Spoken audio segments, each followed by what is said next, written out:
میرے پیارے نبی پاک صلی اللہ علیہ وآلہ وسلم فرماتے ہیں بعثت لأتمم مکارم الاخلاق، میں اخلاق حسنہ کی تکمیل کے لیے آیا ہوں، اچھی عادتوں کو مکمل کرنا، رائج کرنا، تم میں رچ بس جائیں، اور ہم نے انہی سے دوری کر لی ہے۔ آج ہم قرآنی احکام بھی صرف اس حد تک سننے کو تیار ہیں جہاں تک پتہ ہو کہ جی ہمارا اس میں کتنا فائدہ ہے۔ جہاں ہم پر کچھ بات لگتی ہے وہاں ہم کہتے ہیں نہیں جی ایسا نہیں ہوگا، آپ لوگوں نے بنا لی ہے، ایسی باتیں تک کر جاتے ہیں۔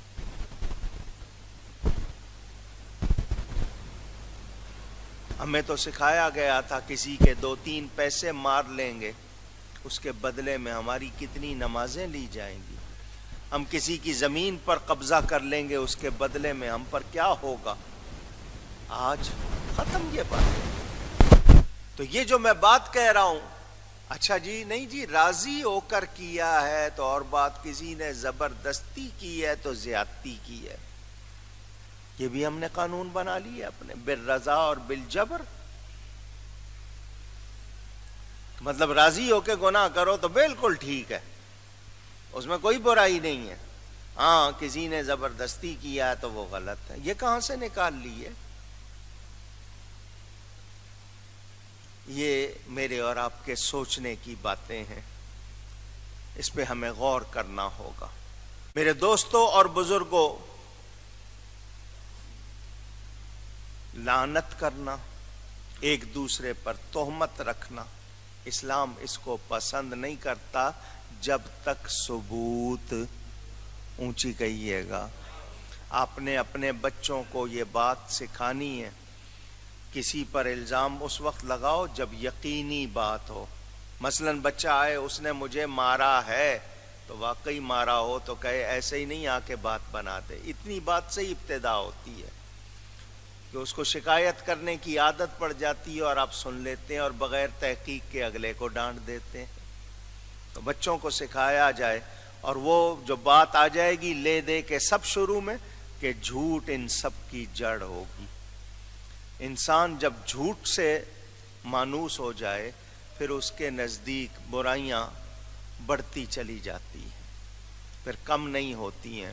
تو اپنے بچوں کو ابتدائی سے جھوٹ سے آپ بچائیں گے تو وہ کبھی اس طرح کی باتیں نہیں کریں گے۔ جھوٹ آدمی کی گھٹی میں پڑ جائے پھر وہ ساری عمر اسی پہ چلتا رہتا ہے، اور جس کو جھوٹ سے نفرت ہوگی آپ دیکھیں گے وہ اتنا ہی بچتا چلا جائے گا۔ تو ہمارے رشتوں ناتوں میں بھی جھوٹ آ گیا، اس کی وجہ آج ہم یہ دیکھ رہے ہیں، اس کی وجہ سے کہ ہمارے اندر محبتیں اٹھ رہی ہیں۔ اللہ تعالیٰ ارشاد فرماتا ہے وَلَوْلَا فَضْلُ اللَّهِ عَلَيْكُمْ وَرَحْمَتُهُ وَأَنَّ اللَّهَ تَوَّابٌ حَكِيمٌ۔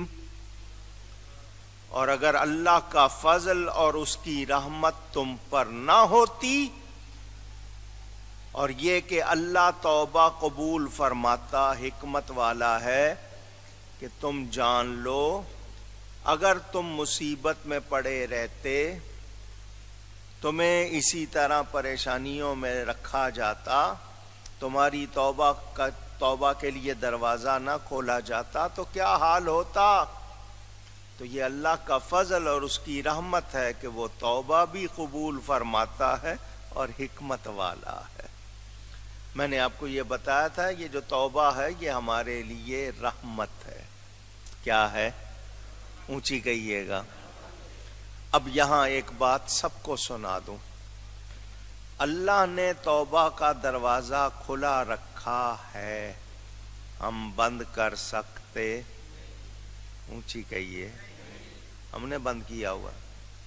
اپنے لیے تو چاہتا ہوں میری توبہ قبول ہو جائے، دوسرے کے لیے چاہتا ہوں اس کا بیڑا غرق ہو جائے، یہ ہم نے کیا۔ اللہ مجھے معاف کرے، اس کو تو اللہ سزا دے۔ تو توبہ کا دروازہ اللہ نے سب کے لیے کھلا رکھا ہے، میں کسی پر توبہ کا دروازہ بند کر سکتا نہیں۔ ہاں گناہ کی نوعیت، کس قسم کا گناہ ہے، کس کی توبہ ہے، کس کی توبہ نہیں ہے، وہ اپنی ایک تفصیل ہے۔ ایک شخص کتنے گناہ کرے گا؟ 100، 1000، لاکھ، کروڑ، ارب، خرب گنتی میں آئیں گے یا نہیں آئیں گے؟ پوچھ رہا ہوں، کہیے نا، آئیں گے۔ دو چار ادھر کم زیادہ، بالآخر گنتی میں اللہ کی رحمت گنی جا سکتی ہے۔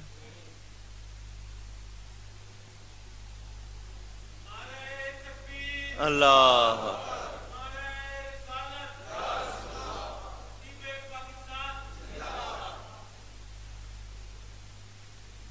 ایک ہے سمندر کی جھاگ، پانی پر جو جھاگ بنتی ہے وہ زیادہ ہوتی ہے یا پانی زیادہ ہوتا ہے؟ پانی۔ سمندر کی جھاگ کے برابر ہو یا سمندر کے برابر، اللہ کی رحمت اس سے بھی زیادہ ہے یا نہیں؟ میں کون ہوتا ہوں توبہ کا دروازہ بند کرنے والا؟ یہ توبہ اللہ کی طرف سے ہمارے لیے بہت بڑی رحمت، اس کا فضل ہے۔ لیکن توبہ اس کی ہے جو سچی کرتا ہے۔ ہم لوگ تو توبہ کو بھی کھیل بنایا ہوا ہے۔ توبہ توبہ توبہ توبہ توبہ توبہ، اس طرح تکرار سے کہتے ہیں اور توبہ کا تصور ہی نہیں ہے۔ توبہ کے معنی شرمندگی، جو کام غلط ہو گیا اس پہ شرم کا احساس اور آئندہ وہ نہ کرنے کا پکا ارادہ، اس کو کیا کہتے ہیں؟ توبہ۔ کانوں کو ہاتھ لگائیں گے ہم، توبہ توبہ توبہ، فوراً دائیں بائیں فوراً کانوں پہ ہاتھ جائیں گے، ہائے یہ کیا، لیکن اندر اثر نہیں ہے۔ اور یہ سچی توبہ کیا ہے؟ فرمایا التائب من الذنب کمن لا ذنب لہ، سچی توبہ کرنے والا ایسا جیسے اس نے گناہ کیا ہی نہیں ہے۔ اچھا، اب ایک بات کرنے لگا ہوں، ذرا دھیان سے سن لینا، ادھر ادھر نہ کر لینا، حدیث ہے، مسند احمد میں ہے۔ گناہ ہوتے ہیں، کچھ گناہ بڑے ہیں کچھ چھوٹے، مگر گناہ گناہ ہوتا ہے۔ چھوٹے گناہ کو چھوٹا سمجھ کر کرتے رہیں تو وہ بڑا بن جاتا ہے، اور اس کو چھوٹے گناہ کا احساس نہ رہے کہ نہیں ہے چھوٹا سا ہی گناہ ہے، وہ گناہ کو گناہ نہ سمجھے، یہ بات کفر تک لے جاتی ہے۔ گناہ گناہ ہوتا ہے، چھوٹا ہو یا بڑا، گناہ ہے بالآخر۔ کوئی یہ نہیں کہہ سکتا کہ مجھ سے گناہ نہیں ہوتے۔ نبی معصوم ہے، فرشتے معصوم ہیں، اولیاء محفوظ ہیں، مگر ہم یہ نہیں کہہ سکتے کہ ہم سے گناہ نہیں ہوتے۔ اور یہ گناہ کا احساس ہمیں بہت صحیح رکھتا ہے۔ جس بندے میں یہ خیال آ جائے نا میں گناہ گار نہیں ہوں، وہ بگڑ جاتا ہے۔ جس میں یہ ہے نا میں گناہ گار ہوں، اس کو یہ احساس صحیح رکھتا ہے۔ حدیث جو سنانی ہے، کبھی کبھی میں رمضان میں دعا میں بھی سنا چکا ہوں۔ اللہ فرماتا ہے اگر تم گناہ نہیں کرو گے تو اللہ ایسی قوم پیدا کرے گا جو گناہ کرے تاکہ اللہ اس کو معاف کرے۔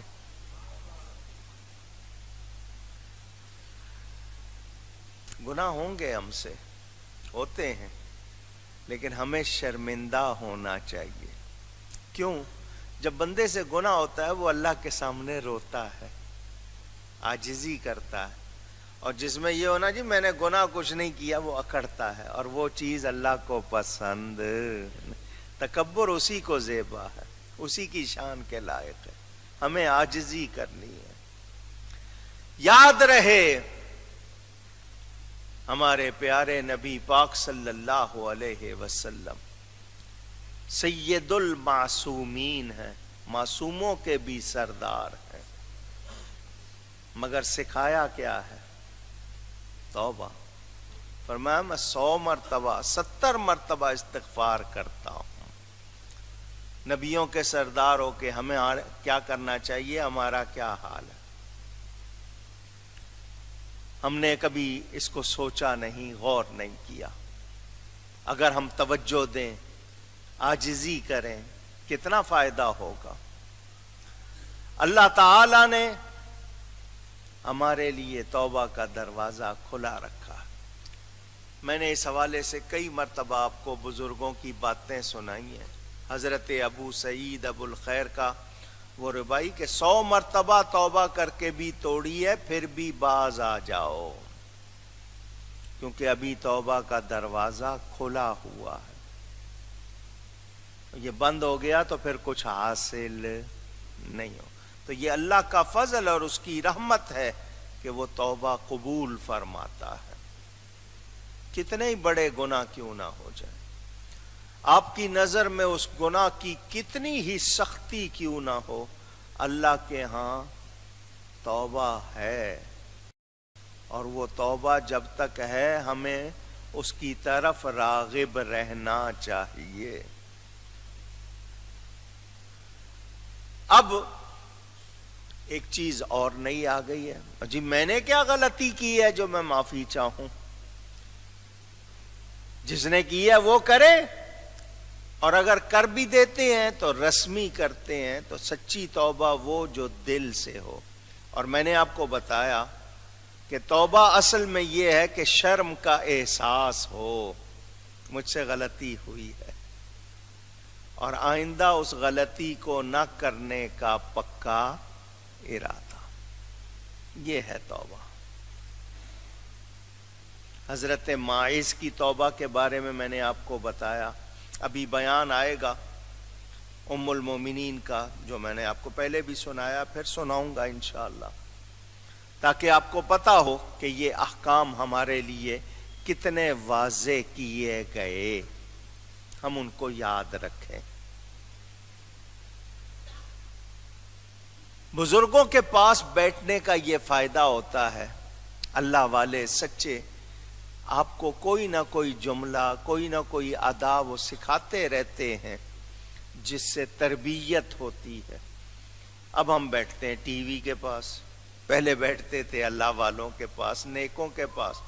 اب ٹی وی، اس میں کبھی کوئی جملہ آ گیا، کوئی بات آ گئی، ورنہ وہاں جو کچھ ہو رہا ہے اس سے کیا ادب مل رہا ہے؟ کچھ سیکھ رہے ہیں؟ نہیں۔ تو اچھی صحبت جب تک میسر نہ ہو، بچوں کو عادت ڈالی جاتی تھی بڑوں کے پاس بیٹھو، سیکھو، ان کی گفتگو دیکھو، تو طور اتوار سکھائے جاتے تھے۔ اب ٹائم نہیں ہے۔ اول تو بچوں کے لیے جانے آنے آپ لوگوں نے بازاروں کے ٹائم بدل دیے، صبح فجر کے بعد بازار کھلتے تھے، مغرب سے پہلے بند، شام بچوں کے ساتھ گزرتی تھی، اب وہ بھی نہیں رہا۔ ہم لوگوں نے اپنے پیمانے بنا لیے، اور جو چیز ہمیں اب یہ ہے کہ نہیں جی 12 بجے دکان کھولنی ہے، رات کو 10 بجے بند کرنی ہے، اس کے لیے ہم ہڑتال بھی کر لیں گے، اس کے لیے ہم مظاہرہ بھی کر لیں گے۔ غلطی کو غلطی نہیں کہنا، درست نہیں کرنا، غلطی کو منوانے کے لیے ہم سب کچھ کر لیتے ہیں۔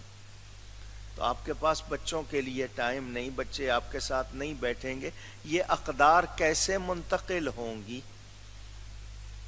اسکولوں کے حوالے کر دیا، بچوں کو آیاؤں کے حوالے کر دیا، تہذیب وہ چیزیں سب نہیں رہیں۔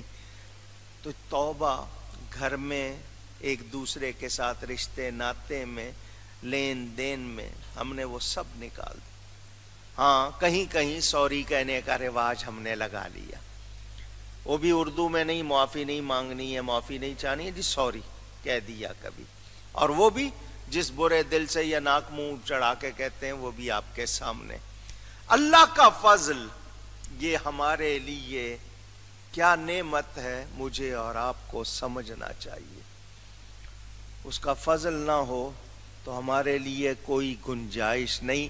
یہ جملہ آپ کو پہلے بھی سنایا تھا، لوگ کہتے ہیں جی دعا فوراً قبول نہیں ہوتی، تو بزرگوں نے جواب دیا ذرا دیکھو گناہ پہ فوراً پکڑ بھی نہیں ہوتی۔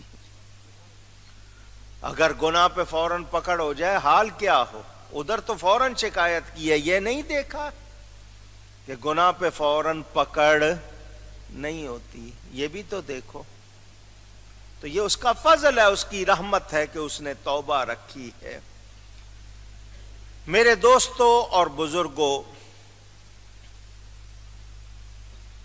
اب جو آگے آیت ہے اس سے پہلے وہ واقعہ دوبارہ سنا رہا ہوں، تاکہ اس کے بعد میرے لیے بیان، پھر میں مزید احکام۔ یہ واقعہ آپ نے پہلے بھی سنا ہے، پھر سن لیں۔ ان الذین جاؤوا بالافک عصبۃ منکم، اللہ فرماتا ہے بے شک وہ کہ یہ بہت بڑا بہتان لائے ہیں۔ الف فے کاف افک، یہ لفظ آپ کو یاد رہے گا۔ یہ واقعہ افک قرآن میں آیا ہے، آپ نے بار بار سنا ہے، ایک مرتبہ آپ کو پھر سنا دیتا ہوں تاکہ اس کے بعد آپ کو اس کی تفسیر سمجھ میں آ جائے۔ میرے پیارے نبی پاک صلی اللہ علیہ وآلہ وسلم وہ ہستی ہیں کائنات کی جن کی ایک ایک ادا لکھی گئی ہے، کسی اور نبی کی تفصیل نہیں ملتی، حضور صلی اللہ علیہ وسلم کی ایک ایک ادا محفوظ کی گئی ہے۔ میرے پیارے آقا کے طور طریقے کیا تھے، معمولات کیا تھے، کیا کہتے تھے، کیا کرتے تھے، سب لکھا گیا۔ ان کی ازواج مطہرات، ان کی بیویاں مومنوں کی مائیں ہیں۔ کس نے کہا ہے یہ؟ اللہ نے۔ کس نے کہا ہے؟ قرآن میں۔ نبی کی بیویاں مومنوں کی روحانی، جسمانی نہیں، روحانی مائیں ہیں۔ ایک ماں کا کتنا احترام ہوتا ہے، کیا ہونا چاہیے، وہ بھی آپ سنتے ہیں۔ نبی کریم صلی اللہ علیہ وسلم کا طریقہ مبارک تھا، سفر میں اپنی ایک بیوی کو ساتھ رکھتے تھے، قرعہ ڈالتے تھے، جس کا نام نکل آتا تھا اسے لے جاتے تھے۔ ازواج پہچانتی تھیں حضرت عائشہ کو حضور زیادہ پسند کرتے ہیں، وہ اپنی باری قربان کر دیتی تھی، انہیں لے جائیں۔ چنانچہ جتنا دین حضرت عائشہ سے امت کو پہنچا ہے کسی اور سے، بڑی اللہ تعالیٰ کے فضل سے عالمہ تھیں، وہ دین سیکھنا، آگے سکھانا ان کا وہ کام۔ 5 ہجری میں غزوہ بنی مستلق یہ واقعہ ہوا۔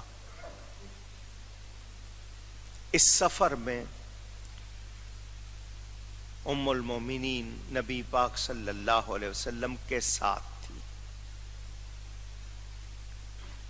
طریقہ مبارک میں نے آپ کو پہلے بھی بتایا،